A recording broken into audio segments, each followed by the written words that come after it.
Pre samog videa dve stvari. Prva stvar, obavezno pogledajte video do kraja kako biste čuli sve utiske. A druga stvar, na Smartovoj Instagram stranici ćete imati giveaway za jedan Strava Gaming komplet, tako da možete osvojiti neke vredne nagrade. Uglavnom, link giveawaya će vam biti u opisu i obavezno se prijavite. Pozdrav svima ljudi, ovdje su Ares, dobrodošli u klip. I ljudi moji, danas ću vam pričati o školi, o mojoj srednjoj školi, tačnije gimnaziji, računarskoj gimnaziji Smart. Dosta se priča ovih dana o njoj. Cile i Supreme Nexus su napravili već video o njoj gde su predstavili svoje utiske, tako da možete pogledati taj video, ostavit ću vam link dole u deskripciji. I Ciletov i Supreme video, obavezno pogledajte kako bi eto i vi dobili ti neke prve utiske o mojoj školi, pa posle došli ovde na moje utiske. Zašto moje utiske? Zato što sam ja maturant, dakle sad sam na kraju 4. godine, prošao sam dakle sve 4 godine i imam lična neka iskustva iz te škole, tako da ću ih sada podeliti sa vama i nakon ovog videa ćete saznati da li se to isplati ići u računarsku gimnaziju Smart ili ne, da li se meni isplatilo, kakvi su moji utisci i to je to, hajde da krenemo. 2014. godine kada sam bio 8. razred, dakle ja sam trebao krenem naravno u srednju školu i imao sam tu par nekih opcija, međutim u međuvremenu kompanija sa kojom sam radio na YouTube-u mi je dala stipendiju za Smart sve 4 godine, dakle sam dobio stipendiju i prvo nisam znao previše o toj školi, znao sam otprilike da je za računare, da se tu radi programiranje, ali sam isto tako znao da je gimnazija, tako da je to neki, ajde da kažem, miks računarske škole i gimnazije.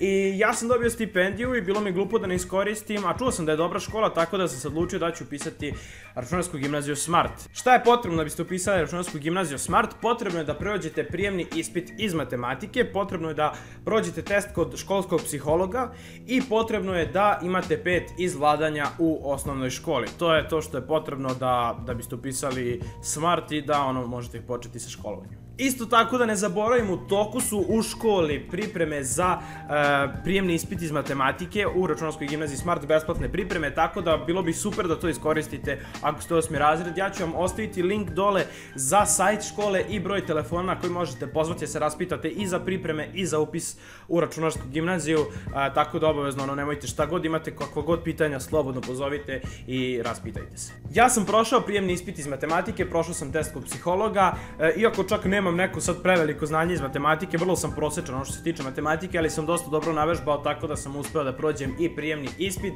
i upisao sam se u računarsku gimnaziju Smart. Neki moji prvi utisci su bili onako, bilo mi dosta čudno, ja sam prešao iz velike osnovne škole ovde u Novom Sadu u manju školu koja je privatna računarska gimnazija, profesori su, odnos samo eto po profesorima, ja znam da su meni recimo u osnovnoj školi dosta i kasnili profesori, da su bili tu i tamo, ajde neću sada da pričam, ali kada sam došao ovde, onako već se videlo po profesorima da je sve dosta normalnije i dosta bolje u odnosu na moju osnovnu školu.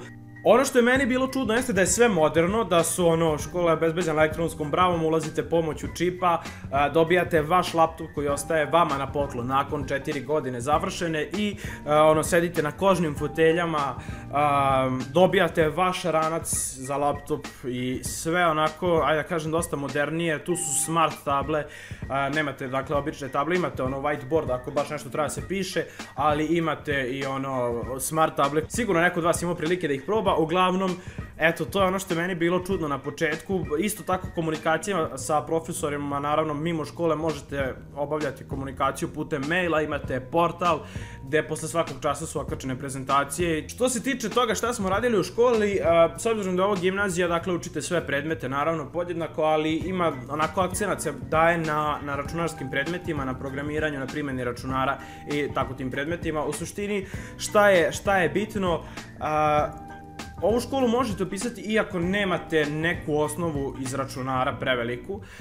Ja sam imao tu i tamo, radio sam računaru, igrao sam igrice i to, ali nisam nikada programirao nešto zbiljnije, nisam znao mnogo o tome, tako da, eto, uspeo sam da je završim bez problema i neće vam nikakav problem biti ako niste imali prethodnog iskustva sa programiranjem. Ako jeste, onda super, što da ne, ova škola će biti definitivno super za vas. Radili smo u HTML-u, u C Sharpu, C++-u, radili smo malo JavaScript, Android Studio smo isto radili, ima još dosta programa kojih sad ne mogu da se setim, ali baš smo dosta radili toga iz programiranja. I zaista ako planirate da se bavite programiranjem u budućnosti, mislim da ova škola pravi izbor za vas. Čak mislim da u Novom Sadu nema bolje škole od Smarta za programiranje. Sad razlike između, pošto sam eto bio i u državnom obrazovanju i sad u privatnom, koje su to neke razlike, već sam napomenuo neke, da je sve dosta ajde kažem privatnije, manje, da profesor ima vremena se posveti baš vama, ima nas po 20 u učionici, nisu prepune učionice, naravno svako ima mesto svoje da sedne, što nije slučaj u svim školama. S obzirom da sam došao u škole koja ima u obe smene oko 1500 učenika, dok je ovde škola koja ima oko 180 manje više, uglavnom dosta mi je bilo čudno, ali ono što je meni bilo zanimljivo jeste da sam uspeo čak i uz to što je manje bilo ljudi u toj školi, manje đaka, ja sam uspeo da nađem sebi stvarno dobre drugare sa kojima sam naravno u kontaktu, idemo stalno, izlazimo, družimo se, zezamo i to mi je eto drago što sam čak i u dosta manjem društvu uspeo da nađem sebi drugare. Svake godine idemo na ekskurziju u inostranstvo, išli smo u baš dosta zemalja, išli smo u Španiju, Francusku,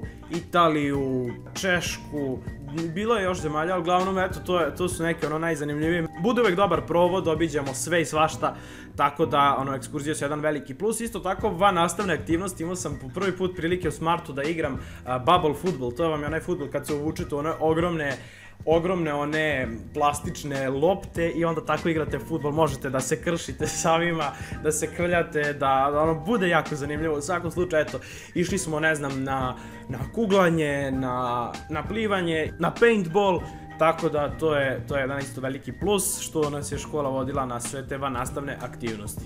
Sad, verujem da vas sve zanima na kraju, da li se po meni isplati, s obzirom naravno da je privatna škola, da se školarina plaća, da li se po meni isplati upisati računarsku gimnaziju Smart? Ja bih rekao zavisi. Sad od čega zavisi?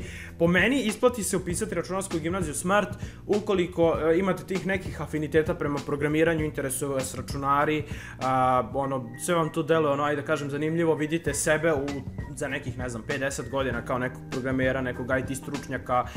I čak ako sebe ne vidite u tome, ovo je gimnazija koja vam svakako pruža širinu, pa čak i ako niste toliko u računarima, definitivno ćete imati prilike da upoznate paletu drugih zanimanja koje idu uz to, tako da ja mislim da se čak i ako vas računari toliko ne interesuju, isplati upisati računarsku gimnaziju Smart. Posle Smarta sva vrata su vam otvorena što se tiče daljih fakulteta i ne morate da brinete što se tiče toga. Isto tako ako volite komfort škole koja je mala, gde ćete imati odličan odnos sa profesorima, gde će svako moći da odvoji vreme za vas, da vam pomogne u rešavanju vaših problema što se tiče škole i naravno drugih stvari, to je zaista jedna velika preporuka od mene da opet upišete čak i u tom slučaju računarsku gimnaziju Smart. Po meni se ne isplati upisati računarsku gimnaziju Smart ako planirate samo da prođete kroz školu bez da pokupite neko znanje, ako niste nemate volje realno da učite i nemate volje da radite na sebi, želite jednostavno da upišete školu da biste hvatali krivine, da bi dobijali lake ocene. Znam zašto sam ja takav nekad bio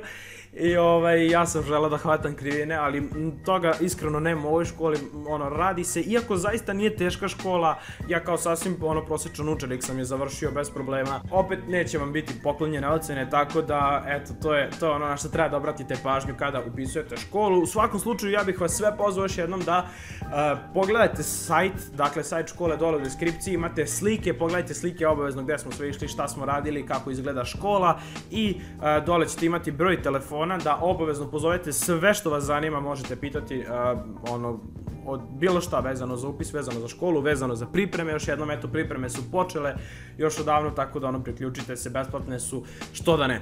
Tako da, to bi bilo to, ljudi moji, nadam se da ste uživali, ako jeste, obavezno ostavite like, share i subscribe, puno hvala na velikoj podršci, a mi se vidimo u nekom od narednih klipova, pozdrav!